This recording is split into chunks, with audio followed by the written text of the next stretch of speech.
Lagi-lagi kita akan bahas tentang perkembangan token ASIC, di mana ada sebuah berita dari suara.com. Ini adalah media lokal ya. Harga token ASIC terus anjlok, pembeli ancam polisikan Anang Hermansyah. Seperti yang saya bilang di awal juga, memang token ASIC ini akan mengalami penurunan yang cukup drastis. Dan makanya ini sering-sering saya update nih. Sebenarnya ini kemarin sempat saya post di Telegram channel Lambi Crypto. Jadi kalian bisa langsung cek ya.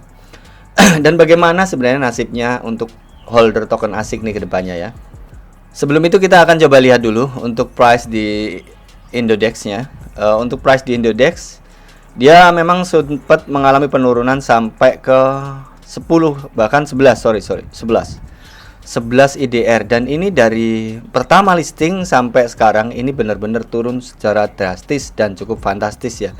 Kalau kita lihat saat ini dia mengalami sideways antara 11 sampai 13 dan ini cukup membuat kita misal masuk nih hanya spekulan yang berani masuk. Tapi kalau misal kita benar-benar mau investasi, kita pasti berpikir bahwasanya wah, apakah benar ini token bisa naik? Apakah benar ini token bisa lari ke area all time high-nya, atau mungkin setengah dari all time high-nya ya kan?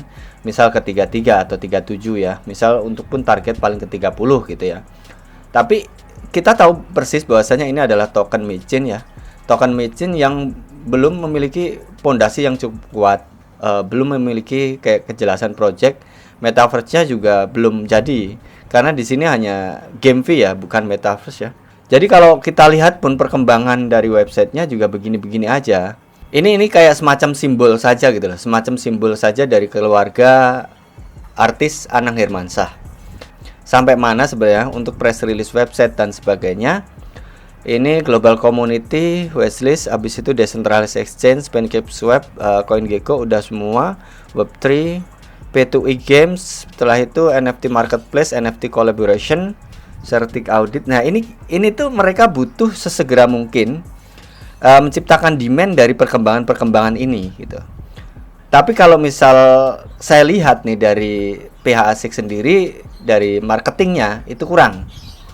Itu sih menurut saya ya. Jadi kalaupun misal marketingnya ASIC sendiri ini mulai dijalankan, terus lagi ini untuk kuartal satunya ini segera diselesaikan, ya udah pasti bagus nanti ke depannya. Apalagi di sini ada BPT license.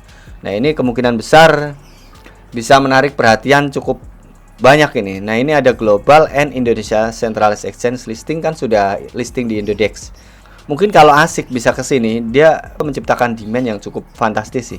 Karena memang sebelum-sebelumnya juga token kripto itu belum sampai di listing, didaftarkan perizinannya di Bapepti gitu.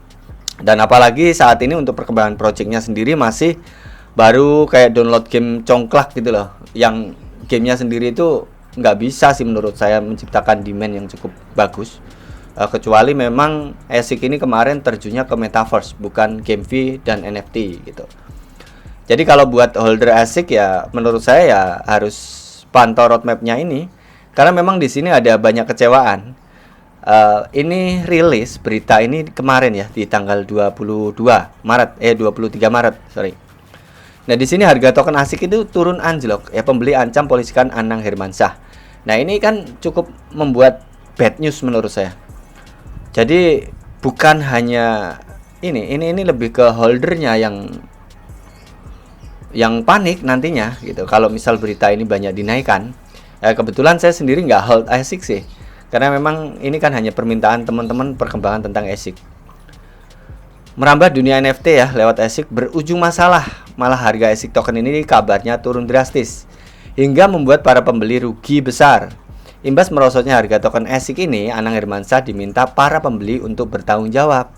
Jadi pihak Anang Hermansyah memang harus bertanggung jawab, mungkin melakukan buyback atau mungkin melakukan promosi-promosi antar investor biar ini. Tapi kalau investor melihat suatu projectnya yang saya bilang tadi, apakah itu bisa memikat investor gitu loh.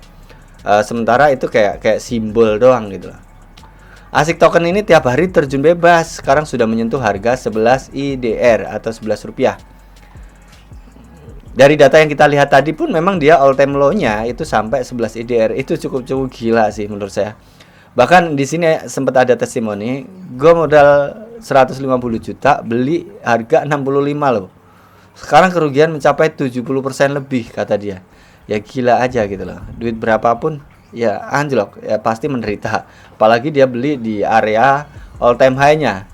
Kan kalau 65 itu kan hampir hampir menyentuh all time high. Sementara all time high ASIC nih di angka 80-an ya kan. 80-an, kalau dia beli di 65 ya meriang badan. Duitnya nggak ada ya. Semoga aja ini nggak sampai terjadi. Semoga aja pihak Anang Hermansyah segera merespon berita-berita ini sehingga memberikan efek positif kepada ASIC token. Yang jelas sih untuk ASIC token, kalau kalian mau investasi silahkan, tapi segala resikonya silahkan tanggung sendiri, karena memang saya sendiri nggak melakukan investasi di ASIC token atau pembelian aset di ASIC token gitu. Dulu pernah waktu masih di Pancake ya, udah saya jual. Jadi tinggal di sini aja, tinggal di Indodex ini. Kalau kalian pengen beli ya beli aja di Indodex. Cari harga 12 lah ya, 12 nanti mungkin scalpingan di harga 20-an kalian jual, atau mungkin pengen hold jangka panjang nunggu roadmapnya ya itu saya persilahkan.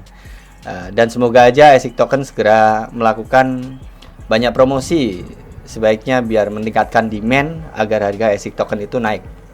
Jika video ini bermanfaat silahkan subscribe, silahkan share ke teman-teman kalian. Oh ya, kalau kalian misal ada requestan token apa yang lagi hype, project apa yang lagi hype, silahkan di komen di bawah.